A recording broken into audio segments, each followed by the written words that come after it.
किसी ने क्या खूब कहा है, अगर दुनिया आपकी ईमानदारी पर शक करे तो दुखी नहीं होना, क्योंकि शक सोने की शुद्धता पर ही किया जाता है, लोहे की नहीं।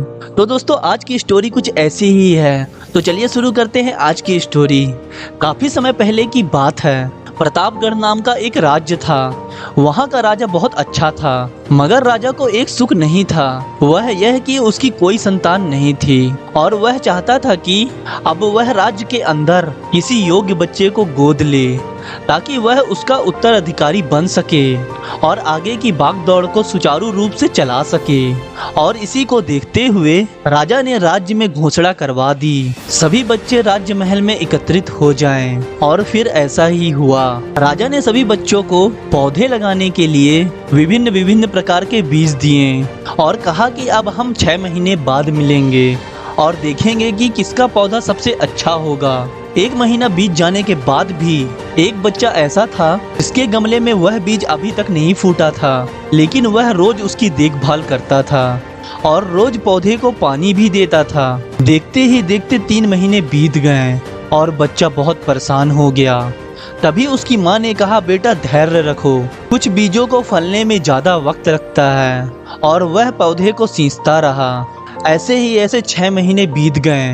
राजा के पास जाने का समय आ चुका था, लेकिन वह डरा हुआ था कि सभी बच्चों के गमलों में पौधे होंगे और उसका गमला खाली होगा। लेकिन वह बच्चा ईमानदार था और सारे बच्चे राजमहल में आ चुके थे। कुछ बच्चे जोश से भरे हुए थे, क्योंकि उनके अंदर राज्य का उत्तराधिकारी बनने की प्रबल लालसा थी। अब राजा ने आदेश दिया, सभी बच्चे अपने अपने गमले दिखाने लगे, मगर एक बच्चा सहमा हुआ था, क्योंकि उसका गमला खाली था। तभी राजा की नज़र उस गमले पर गई। उसने पूछा, तुम्हारा गमला तो खाली है। तो उसने कहा, लेकिन मैंने इस गमले की 6 महीने तक देखभाल की है। राजा उसकी ईमानदारी से खुश हुआ था कि उसका गमला खाली है, फिर भी वह हिम्मत कर यहाँ आ तो गया। सभी बच्चों के गमले देखने के बाद राजा ने उस बच्चे को सभी के सामने बुलाया, लेकिन बच्चा सहमा हुआ था और राजा ने वह गमला सभी को दिखाया। सभी बच्चे जोर जोर से हंसने लगे। राजा ने कहा, शांत हो जाइए, इतना खुश मत होइए। आप सभी के पास जो पौधा है वो बंजर है। आप चाहे कितना भी मेहनत कर लें, उनसे कुछ नहीं निकलेगा। लेकिन असली बीज यही था। राजा उसकी ईमानदारी से बेहद खुश हुआ और उस बच्चे को राज्य का उत्तराधिकारी बना दिया। लेकिन हमें इस कहानी से क्या सीखने को मिली? अपने अंदर ईमानदारी का होना बहुत जरूरी है।